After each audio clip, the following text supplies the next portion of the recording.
2020 में जब से देश आजाद हुआ राकेश जी, सबसे कम अपराध 2020 में हुआ है। पिछले 75 वर्षों में सबसे कम भ्रष्टाचार 2020 में हुआ है, सबसे कम अपराध 2020 में हुआ है, सबसे कम चोरी लूट झपटमारी 2020 में हुई है, सबसे कम छेड़खानी और बलात्कार 2020 में हुआ है। क्यों हुआ? क्या था 2020 में? क्या था 2020 में? हाँ, चोरी लूट झपटमारी करने वाले को भी पता था कि चोरी लूट किया, जिसका मोबाइल छीनूंगा, क्या पता इसको कोविड हो और मैं मोबाइल छीनूंगा, मुझे भी कोविड हो जाएगा, मैं मर जाऊंगा। अपराधी को भी अपनी जान प्यारी होती है। आप मुझे बताइए किसी कोविड के दौरान किसी बहन बेटी का बलात्कार हुआ हो?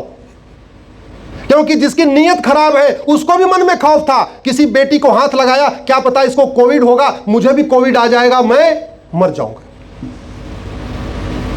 कोविड के दौरान कोई एक अपराध बताइए। कोविड के दौरान सच्चा राम राज्य चल रहा था भारत में। सब नर करें परस्पर प्रीति और चलें स्वधर्म निरश्रुत नीति। ये कोविड के दौरान चल रहा था। क्या था कोविड में? सबको खौफ था। बड़े से बड़े भ्रष्टाचारी जो बिना 10-20 हजार रुपए कमाए उनको चैन नहीं आता, वो नोट को हाथ लगा रहे थे। क्या जोर से बताइए? नहीं, उनको पता, क्या पता इस नोट में वायरस आ जाए, मैं चला जाऊं, भैया नहीं लूंगा, कोविड जाएगा उसके बाद फिर कमाऊंगा। दुनिया के कई देशों में ऐसा ही कानून का खौफ है। अगर कोविड जैसा खतरनाक कानून हम बना दें, चोरी रुकेगी कि नहीं? झपटमारी रुकेगी कि नहीं? हत्या रुकेगी कि नहीं? बलात्कार रुकेगा कि नहीं? व्याभिचार रुकेगा कि नहीं? आतंकवाद रुकेगा कि नहीं? अलगाववाद रुकेगा कि नहीं? नक्सलवाद रुकेगा कि नहीं? माओवाद रुकेगा कि नहीं? सारे अपराध खत्म हो जाएंगे। और ये तो कोविड है। भगवान श्री राम का हम मंदिर तो बनाते हैं, भगवान श्री राम की पूजा तो करते हैं, लेकिन भगवान श्री राम की राम नीति हमने लागू ही नहीं किया। राम नीति है भय बिन होय न प्रीत। हर साल जन्माष्टमी मनाते हैं, भगवान कृष्ण की पूजा करते हैं। कृष्ण नीति हमने अपने जुडिशियल सिस्टम में लागू नहीं किया। कृष्ण नीति है सठे साठ्यम समाचार। कृष्ण नीति मानवाधिकार देती है, दानवाधिकार नहीं देती। राम नीति मानवाधिकार कहती है, दानवाधिकार नहीं। मानव का अधिकार होता है, दानों का नहीं। हमें मानव और दानों में अंतर कहना पड़ेगा। इसलिए आर्टिकल 14 को ऐसे मत पढ़ना, equality before law, equal protection of law. जितना अधिकार मानव को उतना अधिकार दानों को, जितना अधिकार बलात्कारी, जितना अधिकार पीड़िता को उतना अधिकार बलात्कारी को, ना ऐसे मत करना।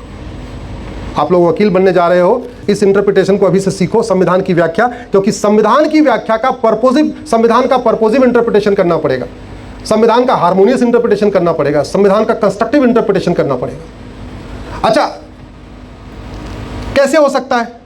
हो कैसे सकता है? ये मेरे हाथ में पुलिस एक्ट है, जानते हो 76 साल हो गए स्वतंत्रता के, और ये पुलिस एक्ट 1861 का चल रहा है।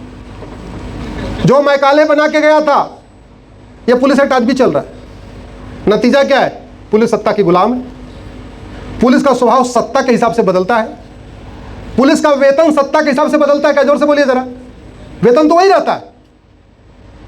पुलिस को जो वेतन भत्ता मिलता है, जो पुलिस अधिकारियों को गाड़ी बंगला मिलता है, वो सत्ता के हिसाब से बदलता है क्या? नहीं। हाँ, पुलिस को स्वभाव सत्ता के हिसाब से बदलता है, ये नहीं होना चाहिए। पुलिस को जिसलिए वेतन भत्ता मिलता है वो काम हमेशा करना चाहिए, सत्ता ए की हो या बी की हो, सेकुलर सत्ता हो या राष्ट्रवादी सत्ता, इससे कोई फर्क नहीं पड़ना चाहिए। इसलिए एक जरूरत है यूनिफॉर्म पुलिस कोड की, एक जरूरत है यूनिफॉर्म पुलिस चार्टर की। मैं पहले भी कई बार कह चुका हूं, डॉक्टर बदलने से बीमारी ठीक नहीं होती। डॉक्टर बीमारी को ठीक नहीं करता। बीमारी को कौन ठीक करता है? दवाई। शरीर के अंदर डॉक्टर जाता है या दवाई जाती? जोर से बताइए जरा। दवाई। और हम हर 5 साल में क्या बदल रहे हैं? डॉक्टर। और डॉक्टर दवाई बदल नहीं रहा है। 1861 वाला पुलिस एक्ट चल रहा है, तो बीमारी ठीक होगी क्या? नहीं। डॉक्टर कितना ही अच्छा हो, दवा गड़बड़ हो, बीमारी ठीक नहीं होगी। ड्राइवर कितना ही अच्छा हो, गाड़ी गड़बड़ हो, आपकी यात्रा सुरक्षित नहीं होगी। ऐसे ही शासक कितना ही अच्छा हो, अगर आपका नियम कानून सिस्टम घटिया होगा, आपका देश सुरक्षित नहीं हो सकता। भारत से लोग पलायन करके दुबई जा रहे हैं, इससे बड़ी हमारे लिए शर्म की कोई बात नहीं हो सकती। जो दुबई 50 साल पहले बंजर था, रेगिस्तान था, वहां पशु पक्षी भी नहीं घूमते थे, आज वहां पे हमारे दिल्ली के लोग पलायन करके जा रहे हैं।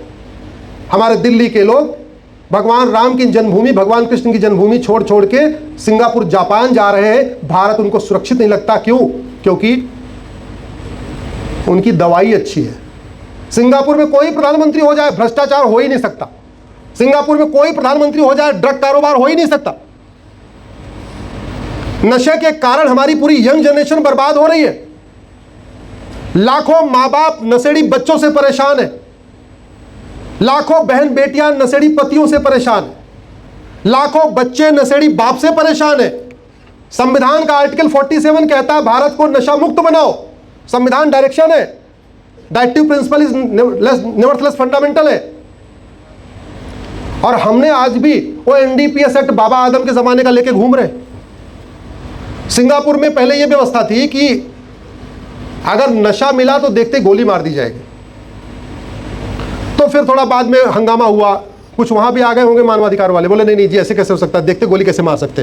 बोले ठीक हम कानून बना देते। उन्होंने कानून बना दिया कि ड्रग मिलेगा तो इसमें गवाही वही कुछ नहीं होगी, जिसके पास ड्रग मिलेगी उसका narco polygraph brain mapping test करेंगे और कंफर्म हो गया इसके पास ड्रग थी, फांसी उठा के दे देंगे। कोई ट्रायल नहीं चलेगा, कोई क्रॉस एग्जामिनेशन नहीं, कोई गवाहों पे तारीख पे तारीख नहीं, कोई गवाही पे गवाही नहीं, कुछ नहीं। ड्रग मिली, narco polygraph brain mapping test किया, कंफर्म किया इसके पास ड्रग थी, यहां से लिया था। जिसके पास ड्रग मिली उसको भी पकड़ा, जहां जिसने उससे सब दिया था उसको भी पकड़ा, पूरी चैन को पकड़ा, उठा के सबको फांसी दे दिया। तो गूगल कर लेना, सिंगापुर में एक व्यक्ति के पास 900 ग्राम गांजा मिला था। इतना सा गांजा होता है 900 ग्राम, उठा के फांसी दे दिया। क्या मजाल सिंगापुर में कोई गांजा लेके जाएगा?